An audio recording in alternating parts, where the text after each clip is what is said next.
I'm very glad to welcome all of you on our HR Generalist course. And today we have our first class about who or what an HR Generalist is and their role in the company. So this is the very beginning of our course, the very first webinar.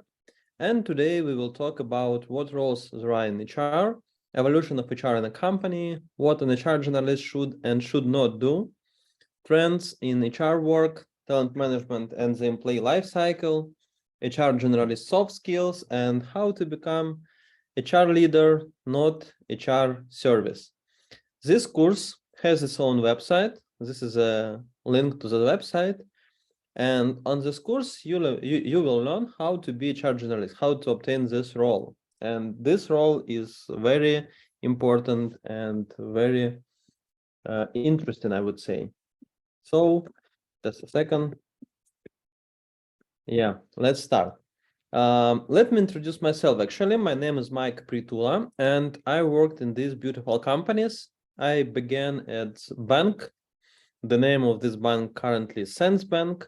Then I continued with television. It was Starlight Media television company. Then I joined Wargaming, which is game development company.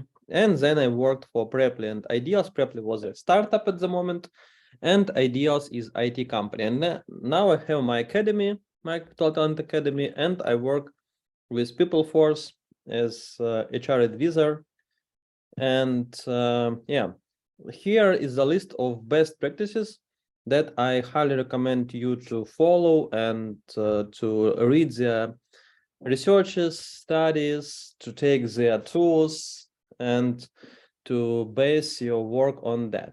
And about homework, as usual, this course, as all of our courses, it has homework that I check and give you feedback. And after completing all your homeworks, you will receive our diploma. So this is a requirement, right? To submit all your homework and have my feedback. We give you diploma on a very popular platform, the same platform that Google, Harvard University, even Slack gives their diplomas to employees. So what are the roles in HR? I have this HR map, which I prepared for you to show the different roles in HR, different streams, and HR Generalist is on the red stream, right? So HR Generalist is one step before head of HR and HR director. And it's not just one function like recruitment or total rewards or L&D. It's the universal job, I would say. And we will see actually what it includes. So if we talk about different HR roles and HR departments, HR functions, we usually can find following, like staff records, it's the very basic. They just do some paperwork and now maybe submit data into electronic systems. Then, of course, recruiting and onboarding, which is very important, right? Then employer brand and internal communications, training and development, compensation and benefits, HR automation, business partnerships, and operational support. And HR Generalist, which we are talking about today, is HR department in the one single person, right? So all these functions, all these roles put into one person, which is why making it this role very interesting and very important. It's HR director at the early stage of a company development. I would say the standard role progression for this person is to become HR director later sooner. It's the right hand of the CEO. This role works very close to the CEO. They work together, and that's why it's a very great opportunity to learn from the CEO. It's a person in charge of personnel in the company. It's like a people person. Internal HR expert and consultant. That's why it's very important to be a professional in this role. And sometimes also this role becomes the chief operation officer at some point. So that's what HR Generalist is. And because of that, because of the specific of this role, and because of being the whole HR department in one person, this role needs to obtain and to handle all these competencies. And it contains hard skills and soft skills, of course. And as you can see, there are lots of information you have to learn to be a very good HR generalist. And in what kind of companies we can find this role? What kind of HR configuration could be that this role could fit into this structure? So let's see the different variations of HR configuration, and let's understand why some companies they have HR generalist, while in other they have more people. So I would say there are 6 different HR construction models. The first one is without HR, which is now is not so popular as it was before, because maybe let's say even 5 years ago, I could hear that, we don't have HR at all and we're proud of it. We can do everything without HR. We don't need actually HR. HR is something old-fashioned, but now I think every company understands they need HR. And some of the companies, they hire HR from the very beginning, like having 3 co-founders and then they hire HR, because I understand someone has to bring these A players into the company, help them with onboarding, with all this motivational culture, performance, and other stuff. So if there is no HR, someone takes the role, like CEO, some part of the role, then line managers, supervisors, maybe assistant to the CEO takes some role. So I wouldn't say there is no HR. There is HR, but it's divided into different people. Then, after some point, when company grows, they understand they need HR. They can call it HR manager, HR specialist, or even maybe a recruiter, but they require this person actually to do and to perform all the work from HR, not just recruitment. And that's why this role is called this role is called HR generalist. Generalist means it does everything. That is why it's generalist, right? So this person does staff records, recruiting and onboarding, training and development, evaluation, compensation, communication, everything. Yeah, the role could be very different from some companies. It could be like 80% of recruitment and just 20% of the rest. In some companies, they don't have this high volume of hiring, and that is why this role is more about maybe motivation and development of employees. So the percentage could be different, but usually this role is in charge of all HR functions. And if this role is single HR in the company, then it's HR generalist. If there is other HR, it's not HR generalist anymore. It becomes maybe HR leader, head of HR, I don't know, maybe head of talent, people talent. They could call it in different names, but it's not HR generalist. So let's say there is some other people. Actually, HR generalist could hire another person to be a recruiter, but usually they have so many duties and so many tasks, they can't afford just one person to do just one single function.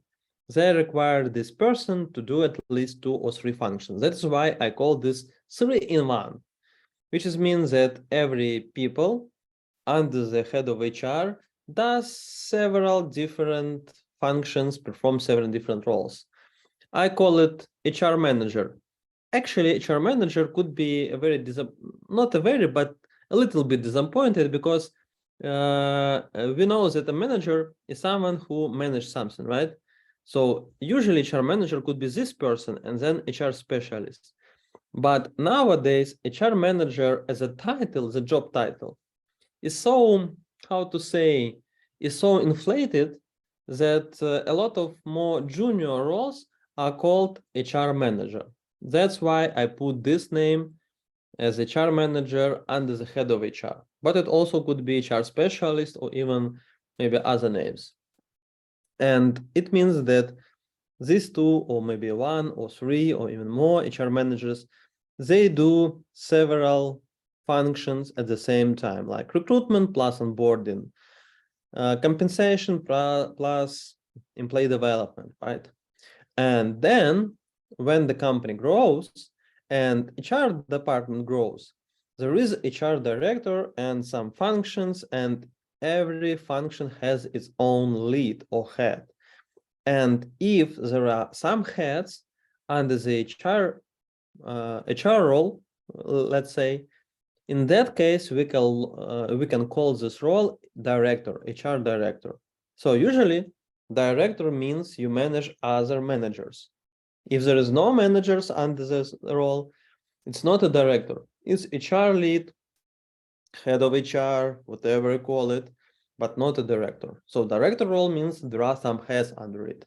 And these heads, they perform just one function. They have their own teams to perform their work. It also could be some heads under the HR director and some just individual contributors reporting directly to HR director. That's okay. And then when the company even grow more, and let's say overcome 1,000 employees, it usually needs even more HR people. And usually the standard idea is to add some HR business partners. Actually, HR business partners, they are clone of HR directors. They work as business leaders. They provide their consulting. They coach business leaders. So they just copy paste HR directors. In the case company has a lot of leaders, like let's say if there is 50 different leaders, HR director doesn't have so many time to spend with all of them. And that's why they need HR business partners as like an accountant of HR between HR department and business lines. And of course, there are these functions. So HR business partners, they are subordinates both to HR director and to business leaders, and they work with HR functions. They are not leaders, they are not managers to HR functions. They like clients and vice versa. This function, the clients of HR business partners, because if let's say head of talent acquisition needs a recruitment plan for the upcoming years, head of talent acquisition goes to HR business partners and say, hey guys, we need staffing plan for this year, so please work with your leaders and prepare this plan. What kind of people you need in your departments. And sometimes it could be even more complicated, more effective HR structure. The name of the structure is triple-edged model because it's like three different big directions: functional directions, HR business partnership, and operations. Operations usually work with day-to-day activities, with HR automation, HR analytics, employee support. That's HR operations. And then in this case, all functional leaders, they are becoming subject matter experts, and they actually work rather as project managers, or if you want, product managers in HR department, than operational managers, because all operations go to operations department, HR operations department, or people operations department. That's the idea. Okay, it was about different structures of HR department. But now let's talk about the evolution of the HR in the company. What is interesting that in every single company, HR department grows the same way it grew in the world when this profession is appeared, right? So let's think about that. In what year, by your opinion, was the HR function born? Because there are some different years they could be considered as HR profession or HR function birth date. So the real story is following. The role itself appeared early in 18th century as a social security officer, which was outside the company, but the role was to take care of people, right? Women, specifically children, especially for sick situation, injured employees, and the role was created outside the company, inside the state, in response to tougher working conditions, right? Then staff records role was created in response to world wars, where so many employees were absent. They were moving from one country to another, from one job to another. They were hired for service in the army, and that is why there is needed to track all these movings. And staff records was very important just to account all people. Later, human resources manager appeared. It was, I would say, 60s. This role developed different policies, take care about employees, wage structuring, collective bargaining agreement. Later, in the time of HR consulting companies grow, there were advanced human resources manager. The focus was on efficiency and financial compensation schemes. And later, in 2000, HR became a HR business partner who works more as the same way as other leaders does. So it's strategic business partner, change agent, employee representative, center of expertise, service, and the role is still evolving and having another step of evolution. So we will see how it can grow, how it can change. But at the moment, it's like this, like HR business partnership. And business impact of this role was growing the same way as the role itself. It was becoming more and more impactful on the business, on business results, and becoming more strategic partner than just service, right? And the role and activities within HR is also changing over the time. And the same it changed when the HR role established, the same it's changing in the single company when in the single company HR department is established as well. So it starts from taking care of employees and other operations work, and at some point it moves more transformational work because company requires something different at some point from HR rather than just hiring people, onboarding them, and etc. So the new role of HR, as you see, is becoming more strategic and less operations. But why it less operations? How we can change that? What about company needs? Because of HR automation, because of developing people managers as people leaders, HR could take some of their responsibility out of them and give to people managers or automate something and focus more on HR strategy, on company strategy, where the attention is more important and is more rewarded. And this role by Dave Ulrich. Actually, I very like this model, which was introduced by Dave Ulrich, the very famous author, which I recommend all of you. I will provide you a book, a name of the book at the end of this webinar.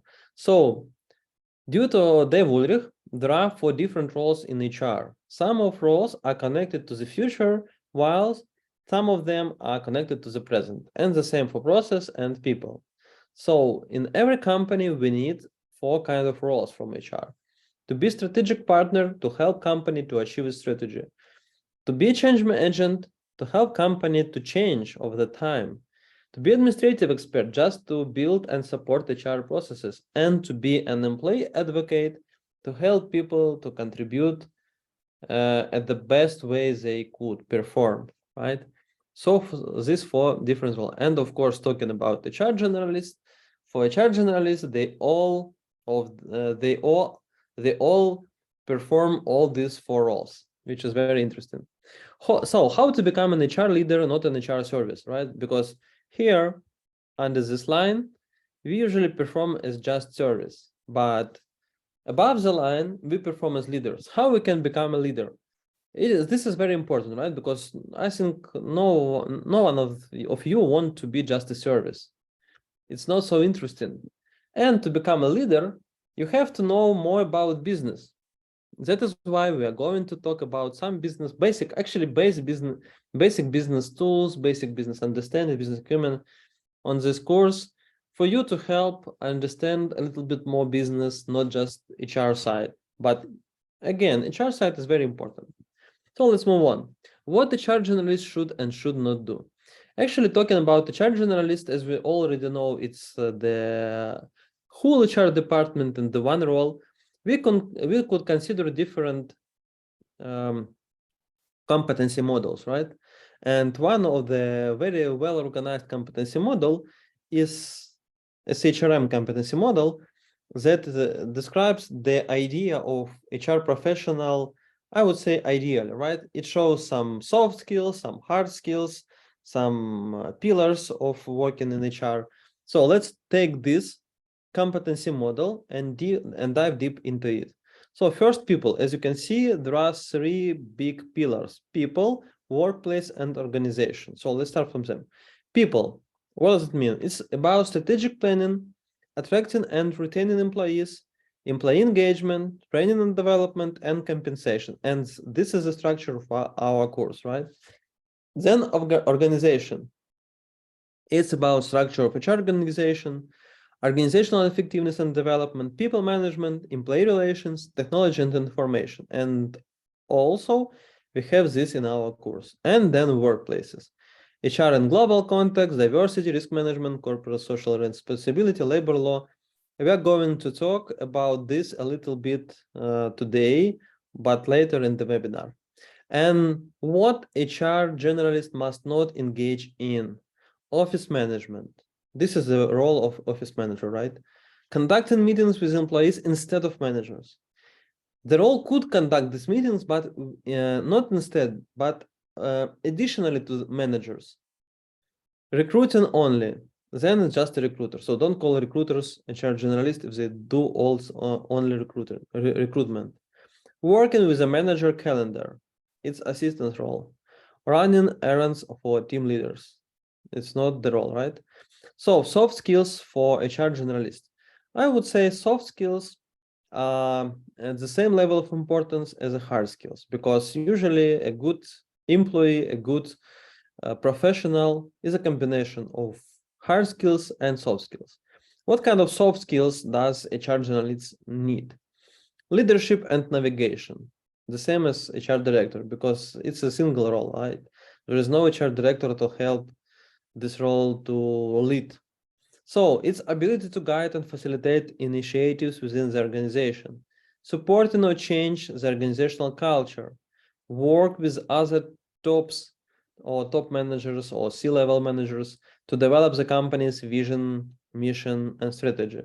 Provides a link between HR's mission and vision and business strategy. And actually, we are going to talk about developing HR strategy very soon. Then, of course, ethical practice, which is very important nowadays, because who else than HR generalist will take care about ethics when it's talking about employees. Then, of course, business acumen. The role is very business oriented. It has to be very close to business leaders. And it's very important, focus your work, focus your efforts around business issues, around business needs, not just people needs, people issues, which also are very important, but not only.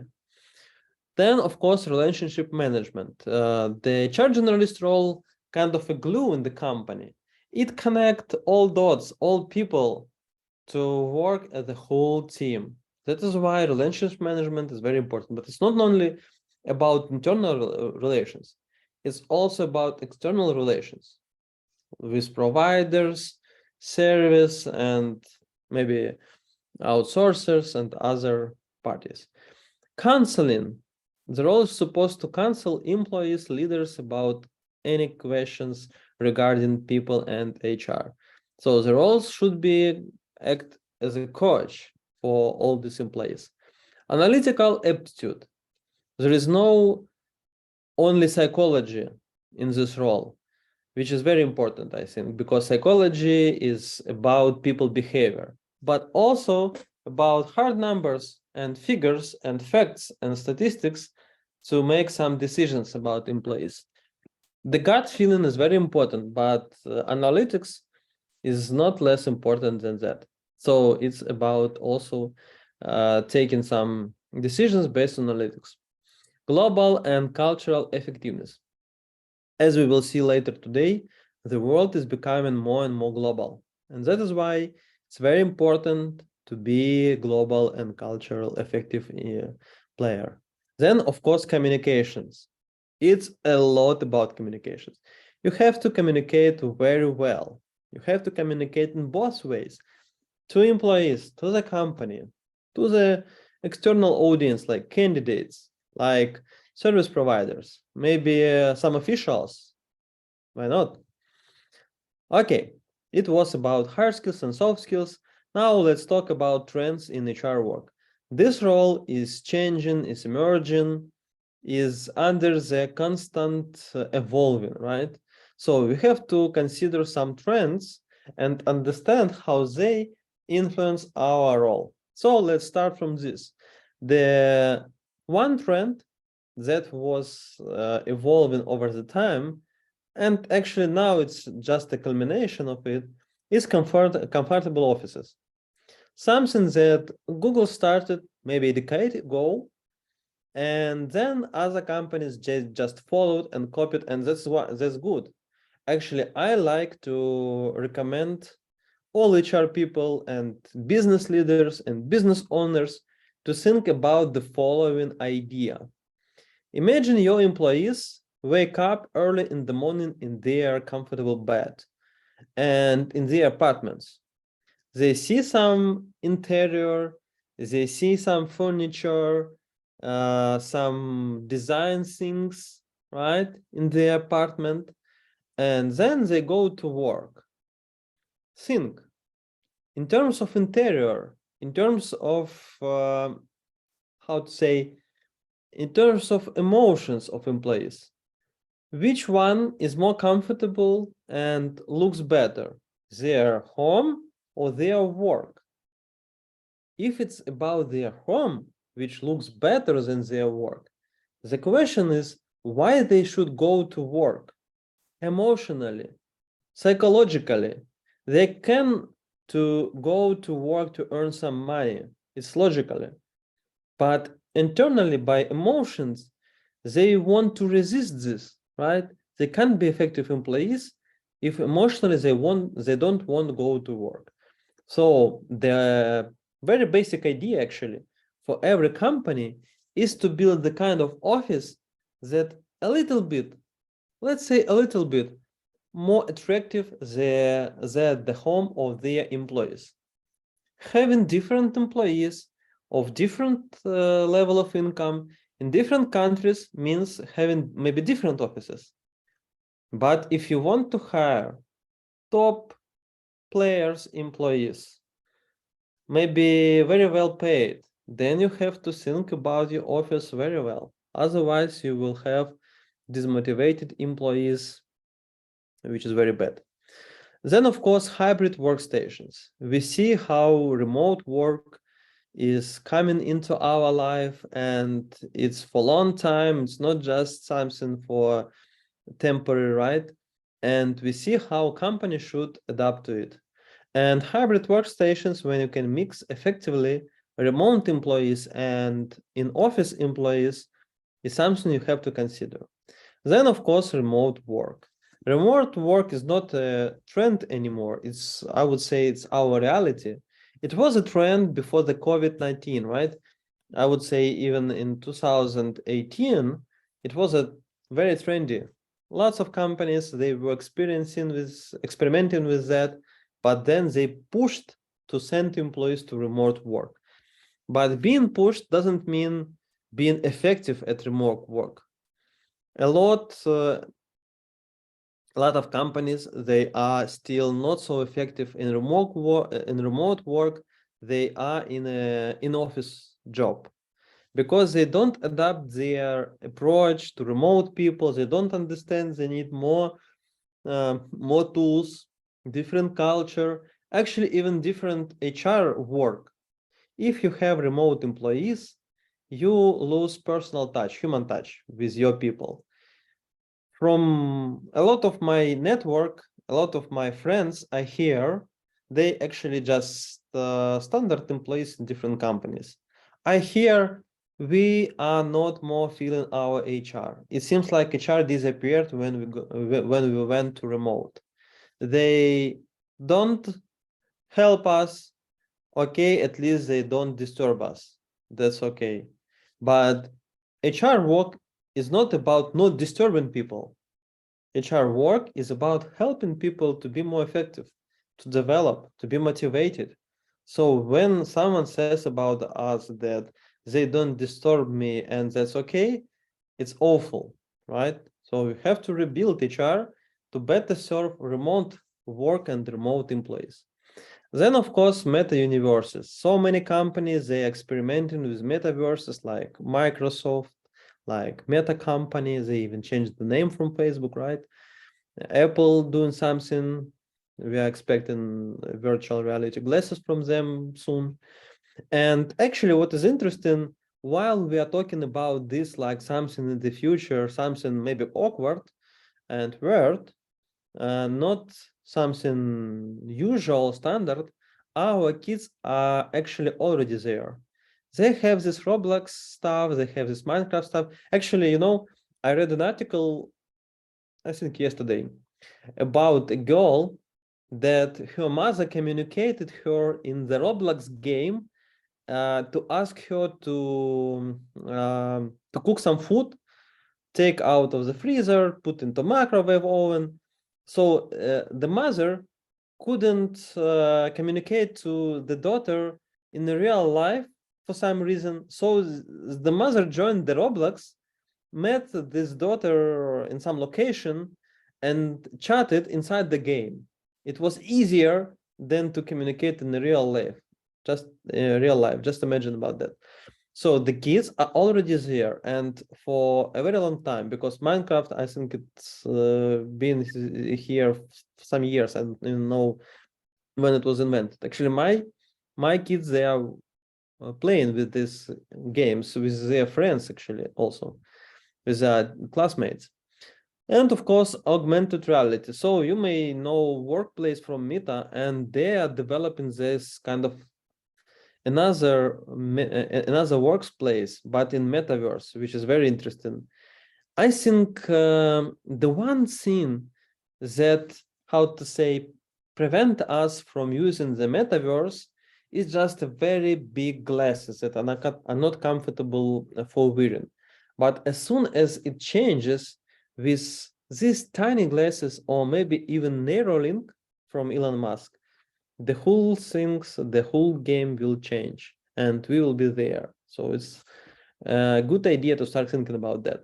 Also, it's not just about some virtual reality. You may use even simple 2D graphics to use this kind of metaverse.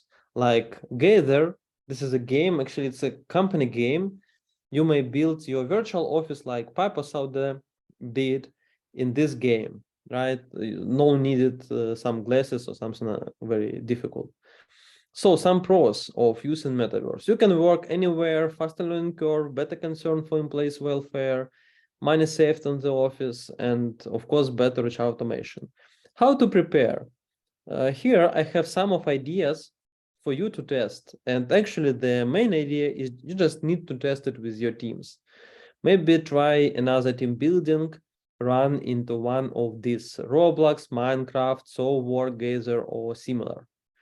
Okay, let's move to another trend.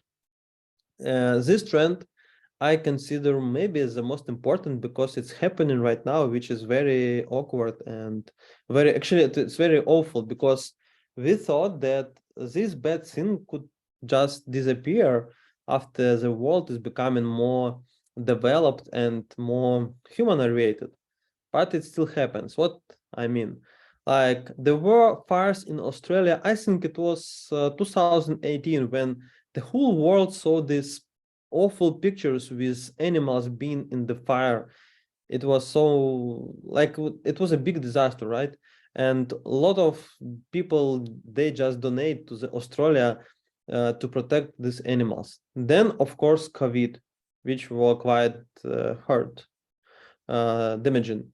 Then revolutions, military conflict, Russia invasion, Ukraine, right, which is very bad. We see this destruction they made over the country, what they did to people's lives.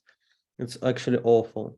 Monkeypox, famine in African countries, and we don't know what will happen next. And let me just show you some of these awful pictures. That's why I just want you to bring your attention to these problems and just to start thinking about employees being there, right?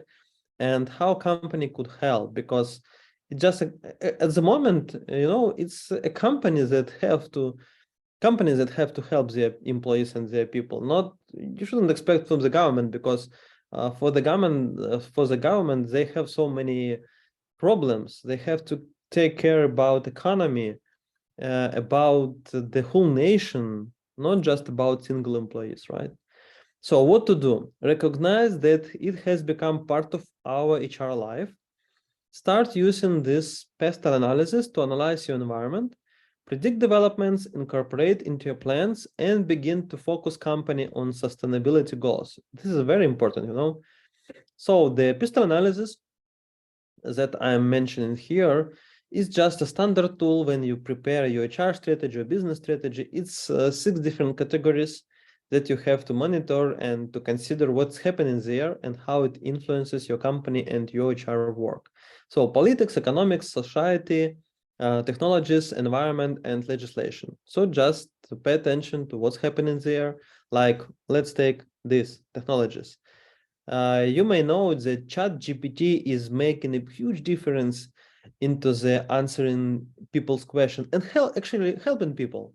It's not just something that can replace Google. It's something that help people to do some creative work, to prepare text, to prepare maybe training agenda. And so there are so many different uses of ChatGPT. But ChatGPT, the final version appeared just recently, maybe several weeks ago, and it has a very huge impact at this time, and it's going to be even more better within just several weeks, I think.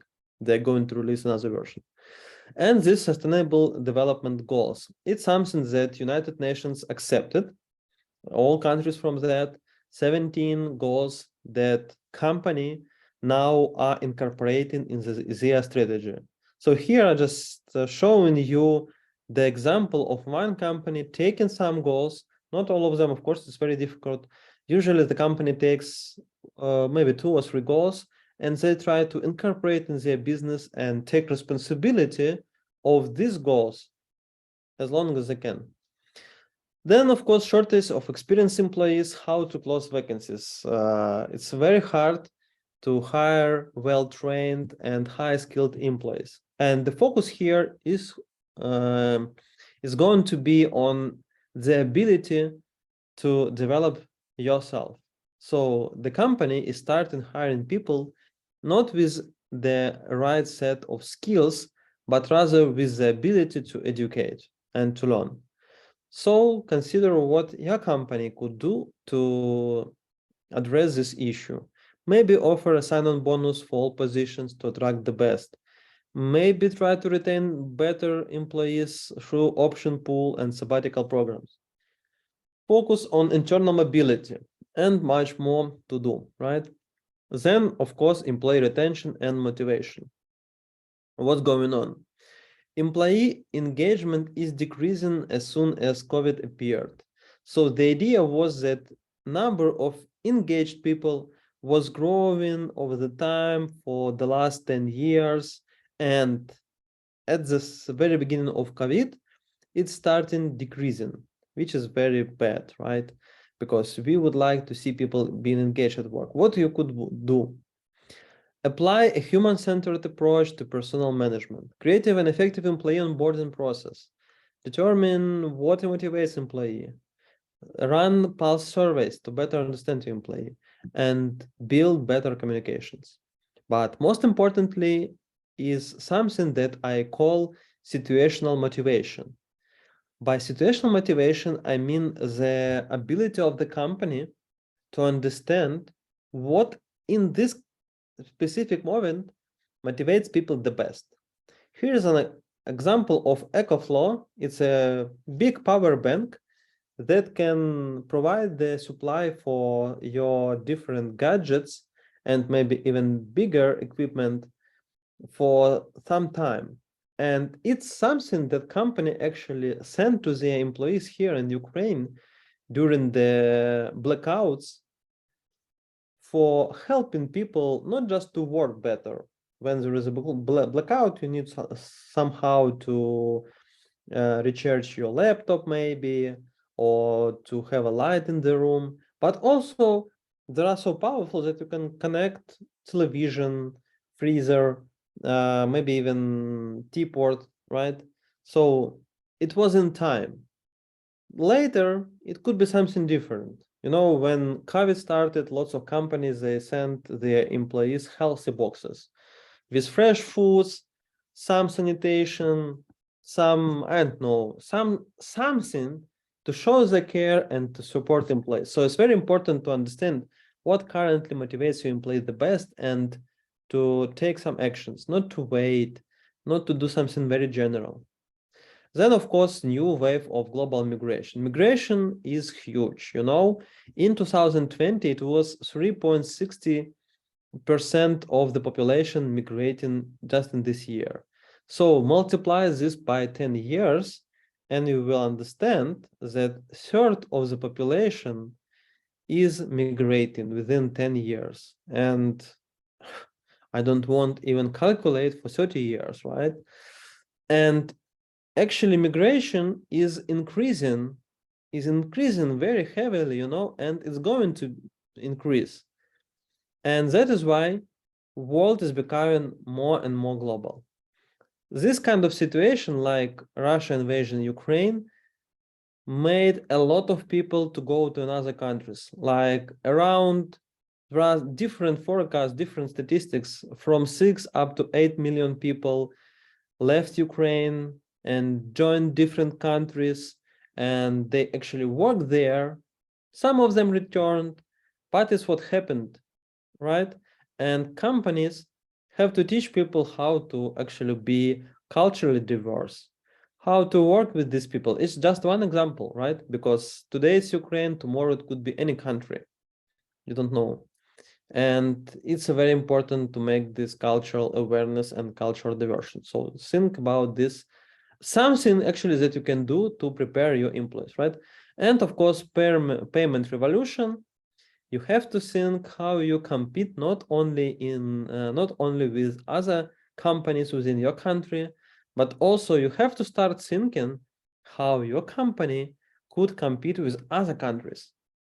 Your country versus other countries, right? So just start from the exploring what's the cost of living and other interesting facts about other countries. Use this number aside and put two cities to compare cost of living, but also consider different facts. For example, now companies, they consider, should we open our next office on Cyprus, on Malta, in Europe, somewhere, maybe in America? What is more competitive? How we can attract best people to the new office, and what country will suit this best? Something you have to consider comparing different countries. And what to do? Compare your country to others, write out the advantages. You have to sell not only company advantages, but also your country advantages, especially if you have a relocation program, if you hire people from abroad.